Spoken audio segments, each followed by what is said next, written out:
So, welcome back. We're nearly there. Today, we're starting to round up this series by answering a few last burning questions you might have. So, let's jump in. How does a mortgage advisor get paid? In most cases, our service is completely free to you. If we arrange a loan which doesn't acquire a commission from the bank, we'll discuss any fee with you upfront if needed. For a standard mortgage, we're paid an upfront commission of between 0.5% and 0.85%, which varies slightly by lender. Some of the lenders also pay us a small trail commission of between 0.15% to 0.25% per year to provide ongoing support to you. This commission is before our own costs and is also used to pay for any of our promotional offers to you. Squirrel advisors earn the same incentive regardless of which bank they place your business. Non-bank lenders, which we may use for credit-impaired deals or commercial and development deals, will generally incur a cost to you as the client, as these lenders do not pay commissions. This fee tends to be between 0.5% and 1%. What is a pre-approval? With a pre-approval, you haven't borrowed any money or bought anything yet. It's just the bank saying they're happy to lend to you under a few conditions. Normally, this includes a valuation of the house you're thinking of buying. A pre-approval is a great way of getting ready to snap up the right house when you find it. You'll know how much you can borrow and be in a better position to negotiate. Can I borrow over 80%? Yes, if you have good income and no other debts. Below 80%, you can borrow around 5 times your income. At 90%, you can only borrow around 4 times your income because the lender will make you pay off your mortgage faster. Borrowing over 80% also costs more.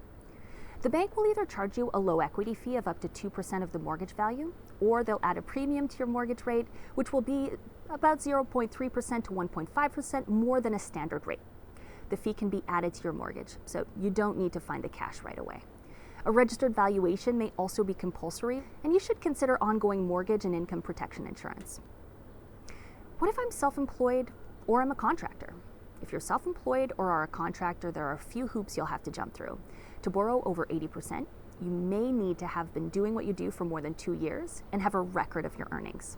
If you have low expenses and work in an industry that regularly uses contractors like project management, IT, or film, the bank will be more flexible, but they'll still need to see around 2 years of consistent employment and earnings. What if I can't prove my income? Low documentation mortgages have a lower threshold for proving your income, but in the current market, we'll still need to see good proof of income coming through your bank statements. With a low documentation mortgage, you sign a declaration of your income. This can be a really good option for self-employed people, especially if they've been in business for less than 2 years.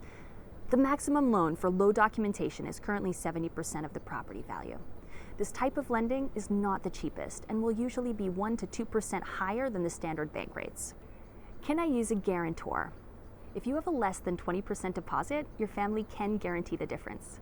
This is limited to a maximum of 20%, so the guarantor won't risk losing everything if you fall over. How do second mortgages work? Essentially, it's putting 2 mortgages in place. The first is for 80% of the property with a small second mortgage for a further 10%. This can be a very cost-effective and flexible way of borrowing. We still do second mortgages, but the market has become a lot tougher. What is vendor finance? Vendor finance is where the seller leaves equity in the property as a second mortgage. It's a loan that you'll have to pay back.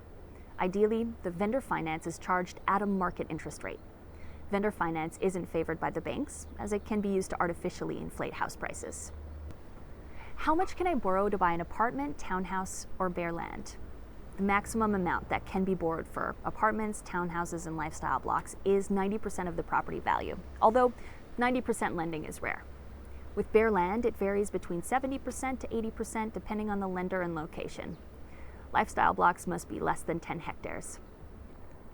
Building a new house. If you're building a new house, you'll find some lenders will only go up to 80%, but we can sometimes sort you out with up to 95%. With a new build, you should get a fixed price contract with a master or certified builder so their work will be guaranteed. Before the mortgage is fully approved, you'll need to get a registered valuation. Then along with the builder and the lender, we'll work out when progress payments will be made during the build. At each stage, the bank may ask for an updated as-is valuation. This is for them checking that you haven't blown the budget. You'll need to stay below the lender's loan-to-value cap throughout the build. Most banks lend against the lower of the project cost, land price and build cost, or registered valuation. What if I don't live in New Zealand? We aren't able to use 100% of your income, and the following criteria does apply. You can't borrow more than 70% of the property's value. The banks will only lend to individuals, and facilities are required to be on principal and interest terms, as interest only is not an option. Well, the questions could keep going on forever, but all good things must come to an end, so we'll leave it here. But as always, if you have more questions or you want to get started with your very own mortgage, our advisors are always ready on the phone. Or you can get started with our online application process. We've made it short and sweet, so don't be afraid to jump right in and visit the home loans page on the Squirrel website. Thanks for watching. See you in our final video soon.